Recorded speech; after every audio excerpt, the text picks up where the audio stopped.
इस तरह की जो चीज़ें हैं वो उनको उनसे रूबरू होते हैं। तो एक एक्सपेक्टेशंस और कम्युनिकेशन का जो चीज़ें होती हैं वो दोनों के बीच में आती हैं। अब यहाँ पे जो रिसर्चेज हुई पेरेंटिंग की जो रिसर्चेज हुई उसके अंदर अलग-अलग लोगों ने अलग-अलग तरीके के टाइप बनाए।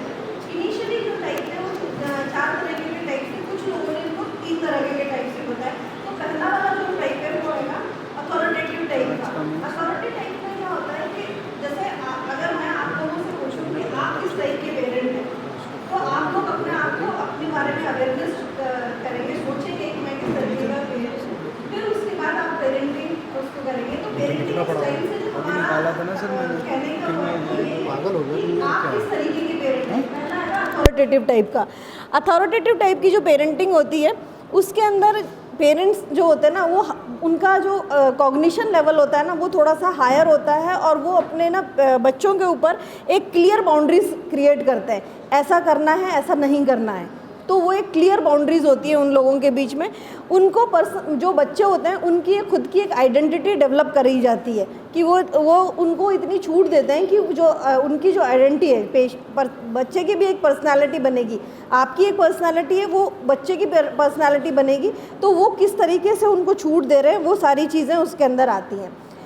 अथॉरिटेरियन पेरेंटिंग क्या होती है कि उनके अंदर जो सोशल रिस्पॉन्सिबिलिटीज़ होती हैं ना वो थोड़ी सी कम होती हैं, कि वो उनके अंदर कि क्या करना है क्या नहीं करना उन चीज़ों की रिस्पॉन्सिबिलिटीज़ को थोड़ा सा कम कर देते हैं और जो वो चाहते हैं वो उसके अंदर करते हैं कि जैसा मैं कह रहा हूँ वैसा ही आपको करना है। और उनकी जो बच्चे की जो नीड होती है ना उसके टूवर्ड्स वो लेस रिस्पॉन्सिबल होते हैं। जैसे बच्चे ने कहा कि मुझे पिकनिक पे जाना है तो उन्होंने बिल्कुल ही कि नहीं हमारे यहाँ मैं तुमको बिल्कुल भी अलाउ नहीं करूँगा। और अथॉरिटेटिव पेरेंटिंग वाले जो लोग होंगे ना वो कहेंगे कि अच्छा आपके साथ कौन कौन जा रहा है, किस तरीके के हैं, वो वहाँ पे उसकी नीड को समझ के या एक क्लियर बाउंड्रीज होगी कि अगर तुम्हारे दोस्त के साथ कोई बड़ा भाई जा रहा है या कुछ ऐसा जा रहा है तो मैं तुमको भेज दूंगा और अगर नहीं है तो वो नहीं होगा। तो वहाँ पे वो उनके जो डिमार्केशन होते हैं वो क्लियर होते हैं, बाउंड्रीज जो होती हैं वो क्लियर होती हैं। वो उनको कम्युनिकेट करने के लिए कि वो अपनी बात कह सकें, कम्युनिकेट कर सकें, उनके लिए भी उनके क्लियर वो होता है। परमिसिव पेरेंटिंग होती है। परमिसिव पेरेंटिंग में क्या होता है कि बहुत ज़्यादा इंडल्ज नहीं रहते। पेरेंट्स को लगता है कि जैसे ज़िद मान जाना या बच्चा जो कह रहा है वो ठीक है, जिसको कि हम कहते हैं कि बहुत ज़्यादा पैम्पर कर लिया, बहुत ज़्यादा लाड़ कर लिया, कि वहाँ पे बाउंड्रीज़ नहीं है। तो अभी अगर आप अपने आप को एज अ सोचेंगे कि आप लोग किस तरीके की पेरेंटिंग करते हैं तो आपको अमूमन इन 3 या 4 तरह की पेरेंटिंग के अंदर वो मिल जाएगी। जो अथॉरिटेटिव पेरेंटिंग होती है वो लोग जो बच्चे होते हैं ना उनकी क्लियर एक्सपेक्टेशन होती है, उनको पता होता है कि हमको ज़िंदगी में क्या करना है, किस तरीके से करना है, वो चीज़ें सपोर्टिव होती हैं। अथॉरिटेरियन के अंदर हाई एक्सपेक्टेशन होती है कि ना यही करना है, यही पढ़ना है, यहीं तक ही जाना है, या उसकी कैपेसिटी नहीं है लेकिन फिर भी उनको बहुत ज़्यादा फोर्स करना है कि तुमको यही करना है। तो वो जो पेरेंटिंग होती है जिसको कि हम स्ट्रिक्ट पेरेंटिंग भी बोल सकते हैं कि स्ट्रिक्ट पेरेंटिंग के अंदर आता है। परमिसिव पेरेंटिंग में लो एक्सपेक्टेशंस होती है कि बच्चा जो कर रहा है ठीक है जो भी है कर लेगा, बहुत ज़्यादा एक्सपेक्टेशन नहीं है। जो रिस्पॉन्सिवनेस है ना वो एक्सेसिव होती है कि हाँ ठीक है पता चल जाते हैं। एक अनइन्वॉल्व होते हैं, ना तो वो सपोर्ट देते हैं ना इन्वॉल्व होते हैं। अब आप इन चारों में से देखिए ज़्यादातर जो लोग होते हैं ना वो किस तरह की पेरेंटिंग में होते हैं जी? फर्स्ट ज़्यादातर, वैसे आप जो बोल रहे हैं हो सकता है आप फर्स्ट वाले में कैटेगरी को करती होंगी। ज़्यादातर जो लोग होते हैं वो या तो फर्स्ट वाले में होते हैं या फिर अनइन्वॉल्व टाइप के होते हैं, कि परमिसिव टाइप के होते हैं कि बहुत ज़्यादा बच्चों को छूट दे देना, कोई क्लियर बाउंड्रीज़ नहीं होना। तो जिसकी वजह से क्या होता है कि बाद में जाके जो उनकी प्रॉब्लम्स होती है ना वो बहुत ज़्यादा प्रॉब्लमेटिक हो जाते हैं। क्योंकि जैसा हम है ना, देखिए जैसे कई बार क्या होता है कि मान लीजिए कोई बच्चा पढ़ाई कर रहा है तो पढ़ाई कर रहा है उसका एक थ्रेशोल्ड है वो धीरे धीरे बढ़ेगा, कि छोटी क्लास में है तो 1 घंटे पढ़ाई करेगा, 2 घंटे पढ़ाई करेगा। बड़ी क्लासेस में आएगा, 10th क्लास में आएगा तो आप उससे एक्सपेक्ट करेंगे कि वो 4-5 घंटे पढ़ाई करे। तो ये ऐसा नहीं होगा कि एकदम से ही 10th स्टैंडर्ड में आते ही वो 5 घंटे पढ़ने के लिए बैठ गया। हर थ्रेशोल्ड को धीरे धीरे करके बढ़ाया जाता है। इसी तरीके से जब हम किसी भी चीज़ में पेरेंटिंग के अंदर हम जब ये चीज़ें करते हैं तो जो उनकी बच्चों की जो आदतें होती हैं ना वो ग्रेजुअली बनती हैं। वो ऐसा नहीं है कि एक दिन में वो बहुत ज़्यादा आपका कहना सुनने वाले हो जाएंगे या एक दिन में वो बहुत ज़्यादा ख़राब हो जाएंगे। ये धीरे धीरे बिल्ड होती है। इनमें आगे हमने अटैचमेंट स्टाइल की भी बात करी है, उसके बारे में भी हम बात करेंगे। जो बेसिक जो चीज़ें होती हैं जिनकी वजह से परेशानी होती है, वो पहला तो पेरेंट चाइल्ड रिलेशनशिप है कि पेरेंट चाइल्ड रिलेशनशिप किस तरीके का होता है। इसके अंदर कई बार क्या होता है, देखा जाता है कि जो अपन अगर अमूमन देखा जाता है ना, तो कई बार क्या होता है कि कई फैमिलीज़ में ना बहुत हाई वैल्यूज़ होती हैं कि ये करना है, ये नहीं करना, तो वो एक तरीके से उनको उनकी मॉरल बाउंडिंग में बांधना। तो उसके लिए पहले आपको भी खुद को भी एक शेपिंग आपका ऐसा होना चाहिए, या एज अ रोल मॉडल आपको होना चाहिए कि आपकी जो वैल्यूज़ है ना वो बहुत क्लियर होनी चाहिए। उसकी वजह से वो पेरेंट चाइल्ड रिलेशनशिप है ना वो थोड़ा सा क्लियर होगा। दूसरा, चाइल्ड और पेरेंट के जो कॉन्फ्लिक्ट्स होते हैं उनको ऑनेस्ट कम्युनिकेशन के थ्रू रिजॉल्व करना, कि जो भी कॉन्फ्लिक्ट हो, किसी भी इश्यूज़ के ऊपर कॉन्फ्लिक्ट होता है तो उसमें कई बार अपन अलग अलग तरीके के, क्योंकि हर इंसान अपने तरीके से उन चीज़ों को सॉल्व करना की कोशिश करता है। ये ज़रूरी नहीं होता कि हर जगह हम उन चीज़ों को जो सॉल्व करने की कोशिश करते हैं वो हमेशा एकदम सटीक हों, ये ज़रूरी नहीं हो पाता। फिर उसके अंदर पेरेंटल मॉनिटरिंग, कि आपको ना आपकी क्या गलती है, आपने इस सिचुएशन में कैसा जो किया, या उसका जो बिहेवियर है उस बिहेवियर के पीछे इसके सिचुएशन कैसी थी, क्या ट्रिगर पॉइंट थे, वहाँ पे आपसे क्या चूक हुई है, उन चीज़ों को भी देखना। और जो पेरेंटल जो रूल्स बनाते हैं ना, उन रूल्स और रेगुलेशन के हिसाब से भी हमको करना है कि आप जब बहुत ज़्यादा स्ट्रिक्ट रूल बनाएंगे ना, तो इनिशियली तो क्या होगा कि बच्चा उसको फुलफ़िल कर लेगा, वो इनिशियली तो वो कर लेगा, लेकिन एक टाइम ऐसा आएगा जहाँ पे वो एक रिबेलियस हो जाता है, वो आपके मुंह पे जवाब देने लग जाते हैं कि वो नहीं करना। तो उस तरीके से रूल रेगुलेशन जो है ना उनको भी देखा जाएगा। ये वही उन्हीं को समझाने के लिए है कि किस तरीके से पेरेंटिंग स्टाइल्स हैं, और उन पे जैसे कि अथॉरिटेरियन पेरेंटिंग जो होती है ना वो हमेशा डांट डपट के, चिल्ला के, फोर्स करके की जाती है। और अथॉरिटेटिव पेरेंटिंग जो होती है उसके अंदर अथॉरिटी तो होती है, मतलब आप एक अथॉरिटी फिगर है ना, लेकिन आप बहुत प्यार से बहुत चीज़ों को समझ के, उनको समझा के एक तरीके से कर रहे हैं। कई बार क्या होता है, ये देखा जाता है कि अपन मूवीज़ में देखते हैं, कई जगह देखते हैं कि लोग कहते हैं कि बच्चों के दोस्त बन जाओ, लेकिन देखिए जो पीयर ग्रुप का रोल है ना वो उन्हीं का रोल होता है। जो वो चीज़ें आप उनसे शेयर करेंगे, वो आप कितना भी चाहें, अगर उनको आप उनकी एक सीक्रेट लाइफ उनकी भी होगी, वो आपसे शेयर नहीं करेंगे। लेकिन जब आपके ना उनके कुछ बहुत ऐसे इश्यूज़ होंगे ना, उनकी भी आपको एक हैबिट फॉर्मेशन करनी पड़ेगी कि वो आपके साथ चीज़ों को शेयर करें।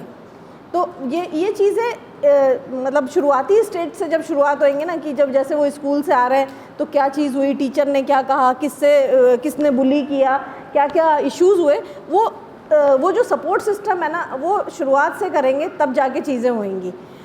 और परमिसिव पेरेंटिंग में यह है कि बहुत ज़्यादा लीलियंट हो जाना, कि कुछ भी कर रहा है किसी भी चीज़ को, या फिर कई बार ऐसा होता है कि लड़कों को छूट दे दी जाती है, लड़कियों को नहीं दी जाती है, तो वहाँ पे भी कॉन्फ्लिक्ट और सिबलिंग राइवलरी आने की चांसेस रहते हैं। अनइन्वॉल्व जो लोग होते हैं वो अपने आप में ज़्यादा रहते हैं, उनकी कई बार आता है कि मुझे टाइम नहीं मिल रहा, मैं बिज़ी हूँ, मेरा शेड्यूल ऐसा है। इस तरीके की जो पेरेंटिंग होती है वो अनइन्वॉल्व पेरेंटिंग होती है। ये जो अथॉरिटेटिव पेरेंटिंग वाले जो लोग होते हैं ये सपोर्टिव भी होते हैं, डिमांडिंग भी होते हैं। और अथॉरिटेरियन जो होते हैं वो डिमांडिंग तो होते हैं लेकिन सपोर्टिव नहीं होते हैं, अनसपोर्टिव होते हैं। और ये जो परमिसिव पेरेंटिंग वाले जो लोग होते हैं ये सपोर्टिव होते हैं लेकिन अनडिमांडिंग होते हैं। इनके बच्चे जो कुछ भी चीज़ें कर रहे होते हैं, इनको लगता है कि हम अपने बच्चों से बहुत ज़्यादा एक्सपेक्टेशन नहीं कर रहे हैं, या मैंने तो उसको छूट दे रखी है, या मैं पढ़ाई के लिए नहीं कहती हूँ, क्योंकि उसको लगता है कि वो जिस भी फील्ड में जाना चाहते हैं वो जा सकते हैं। लेकिन कई बार क्या होता है कि बच्चों की कैपेसिटी होती है लेकिन डिस्ट्रैक्शन बहुत ज़्यादा होते हैं। पीयर जो या स्कूल के एज में, स्टूडेंट लाइफ में डिस्ट्रैक्शन बहुत ज़्यादा होते हैं। उन डिस्ट्रैक्शन के चलते वो अपनी कैपेबिलिटी के ज़्यादा वो पढ़ते नहीं हैं, तो कई बार पढ़ने के लिए बोलना पड़ता है क्योंकि उनकी कैपेसिटी है लेकिन डिस्ट्रैक्शन बहुत ज़्यादा है इसलिए नहीं पढ़ रहे। या वो ये पाथ चुन सकते हैं लेकिन वो इसलिए नहीं चुन पा रहे क्योंकि उसमें मेहनत बहुत ज़्यादा है। तो वहाँ पर अगर आप उनको एक डायरेक्शन दे रहे हैं या एक उनसे कुछ उम्मीद कर रहे हैं तो वो गलत नहीं है। और रिजेक्टिंग नॉन रिजेक्टिंग पेरेंटिंग में ना तो वो सपोर्टिव होते हैं ना ही वो डिमांडिंग होते हैं। अब इसमें ये अटैचमेंट स्टाइल साइकोलॉजी के अंदर सेकेंड वर्ल्ड वॉर जब हुआ था तो अटैचमेंट स्टाइल के ऊपर बहुत काम किया गया था।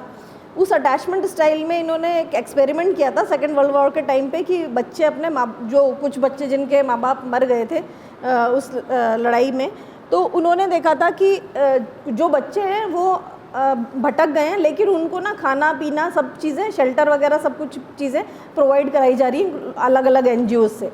लेकिन वहाँ पे देखा गया कि उन बच्चों को सब चीज़ें मिलने के बावजूद भी एक अटैचमेंट की नीड थी, और उन बच्चों के अंदर और जिन बच्चों के माँ बाप थे उनके अंदर एक बहुत फ़र्क देखा गया था अटैचमेंट के अंदर। तो उसके अंदर इन्होंने ये 4 तरह के अटैचमेंट स्टाइल को भी वो किया था कि हम किस तरीके से अटैचमेंट स्टाइल को देते हैं। तो ये चीज़ें आगे तक भी जब जैसे लोगों की मैरिड लाइफ में कई बार प्रॉब्लम आती है तो उनका सीधा कनेक्शन जो है वो अटैचमेंट स्टाइल से देखा गया है कि आपके बचपन में अटैचमेंट स्टाइल अपने माँ बाप से कैसा रहा, तो वो आपकी मैरिटल लाइफ के अंदर जो कॉन्फ्लिक्ट्स होते हैं या इश्यूज़ होते हैं या बहुत अच्छी होती हैं तो उनका इन अटैचमेंट स्टाइल से कनेक्शन है। तो उस अटैचमेंट स्टाइल के अंदर जब हम सिक्योर अटैचमेंट स्टाइल के बारे में बात करते हैं कि सिक्योर अटैचमेंट स्टाइल कैसी होती है, और एंशियस में होता है कि कई बार क्या होता है, सिक्योर में तो ये होगा कि ठीक है इंडिपेंडेंट है, सिक्योर है, उनको प्यार दिया जा रहा है, उनकी बात मानी जा रही है, उनकी चीज़ों को किया जा रहा है। एंशियस में क्या होता है कि जैसे कई बार है ना अपन बच्चों में देखते हैं कि उनको एग्ज़ाम देने जा रहे हैं, बहुत ज़्यादा एंशियस है, तो वो जो एंशियसनेस है ना कहीं वो पेरेंट्स से आती है, वो क्योंकि वो उनका अटैचमेंट या उनका पर्सनालिटी ऐसा है। तो उनको जब ये लगता है कि जैसे ये एग्ज़ाम है, पढ़ने बैठो, अच्छा तुम उठो ही मत बिल्कुल ही, मैं पानी खाना सब कुछ यहीं ला के देंगे तुमको, ये सारी जब चीज़ें होती हैं ना तो ये एक बिहेवियर शो करता है कि माँ खुद एंशियस है तो वो एंग्जाइटी बच्चे के अंदर ट्रांसफ़र हो रही है।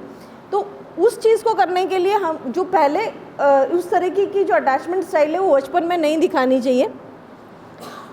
इसमें अवॉइडेंट स्टाइल जो होती है कि ठीक है बहुत ज़्यादा जो चीज़ें हैं कि इनसिक्योरिटी होना, एंग्जाइटी बहुत हाई होना और उस तरीके से उनकी नर्चरिंग होना, तो अवॉइडेंट होती है। फियरफुल के अंदर डिसऑर्गेनाइज टाइप की वो होते हैं कि जिसके अंदर बच्चा बहुत ज़्यादा उनको हर चीज़ से यहाँ नहीं जाना, ट्रस्ट दूसरों के ऊपर ट्रस्ट नहीं करना सिखाया जाता है। तो जब आप छोटी छोटी चीज़ों पे ठीक है अपन को सेफ्टी बरतनी चाहिए, लेकिन मतलब अननेसेसरी उनके अंदर फियर का एक सीड नहीं डालना चाहिए। तो वो चीज़ें जो होती हैं वो फियरफुल अवॉइडेंट इस तरीके की स्टाइल को डिनोट करती हैं। जो अटैचमेंट थ्योरी थी उसके अंदर सिक्योर जो लोग होते हैं वो बहुत ज़्यादा उनके अंदर देखा गया कि वो लोग बहुत कॉन्फिडेंट होते हैं, चीज़ों को लेके आउटगोइंग होते हैं, उनकी सोशल स्किल्स बहुत अच्छी होती है, इस तरह की चीज़ें होती हैं। और जो प्री ऑक्यूपाइड होते हैं उसके अंदर वो एंग्शियस रहते हैं, वो डाउटफुल रहते हैं, उनके अंदर कैपेसिटी होने के बावजूद उनको लगता है कि क्या मैं ये चीज़ें कर पाऊँगा या नहीं कर पाऊँगा। डिसमिसिव टाइप के जो होते हैं वो चीज़ों को अवॉइड करते हैं। जैसे इसके अंदर है ना ये दिखाया कि वो ये दरवाजे की तरीके से इसको इंडिकेट किया गया है कि वो बहुत पहला वाला जो पिक्चर है ना वो सिक्योर वाली, वो बहुत कॉन्फिडेंट है, वो दरवाज़ा खोल के आराम से खड़े हुए। प्री ऑक्यूपाइड जो है वो सेल्फ डाउट में है कि वो क्या करें क्या नहीं करें, उस तरीके के हैं। डिसमिसिव टाइप के जो होंगे वो बंद करके और मतलब वो एक तरीके से साइड में रहेंगे, चीज़ों के अंदर इन्वॉल्व नहीं होंगे। जो उनके जैसे स्कूल में एक्स्ट्रा करिकुलर एक्टिविटीज़ होती है उनमें इन्वॉल्व नहीं होना, ये सारी चीज़ें होती हैं। और जो फियरफुल होंगे वो उनके लिए ये होता है कि वो उनको सोसाइटी से या अपने पीयर ग्रुप से या किसी चीज़ से कोई मतलब नहीं होता, वो बहुत ज़्यादा अपने अंदर इन्वॉल्व रहते हैं। अब कई बार क्या होता है, देखिए जैसे कई पेरेंट्स को ना ये शिकायत होती है कि बच्चा ना बहुत ज़्यादा दोस्तों में जा रहा है, शाम उनके अंदर टाइम बहुत स्पेंड करता है।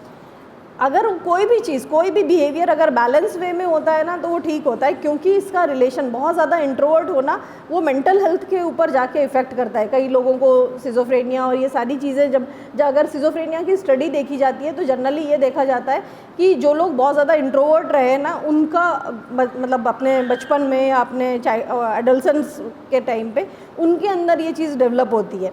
तो वो इसीलिए कि एक कोई भी बिहेवियर होगा ना वो एक बैलेंस वे में होगा, तो उस बैलेंस वे को करने के लिए पेरेंट्स का रोल बहुत ज़्यादा इम्पॉर्टेंट होता है। ये इनके बारे में बताया था कि इन्होंने, जो मैं आपको सेकेंड वर्ल्ड वॉर का बता रही थी कि उन लोगों ने देखा था इसके अंदर, तो इसके अंदर यही है कि सिक्योर अटैचमेंट जो होता है वो एक सेफ़ एनवायरनमेंट देता है, उसके अंदर वो अंडरस्टूड करते हैं चीज़ों को, उनके अंदर इनके जो डेवलपमेंट होता है ना उसके अंदर उनके अंदर रिस्पॉन्सिवनेस डेवलप होती है।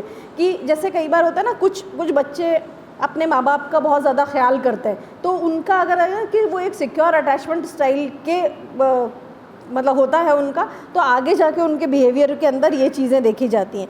जो एंग्शियस वाले होते हैं उनके अंदर है ना, जो अवेलेबिलिटी, केयर गिवर की जो एबिलिटी होती है ना, उसका इशू होता है। जैसे दोनों काम कर रहे हैं, घर में दादी वगैरह नहीं है, वो वहाँ वाले जो लोग होते हैं उनके अंदर ये होता है। क्योंकि इसके अंदर क्या होता है कि बच्चा पेरेंट्स के आने के बाद, जैसे काम से आते हैं तो उसके बाद उनके साथ कैसा रिएक्ट करता है,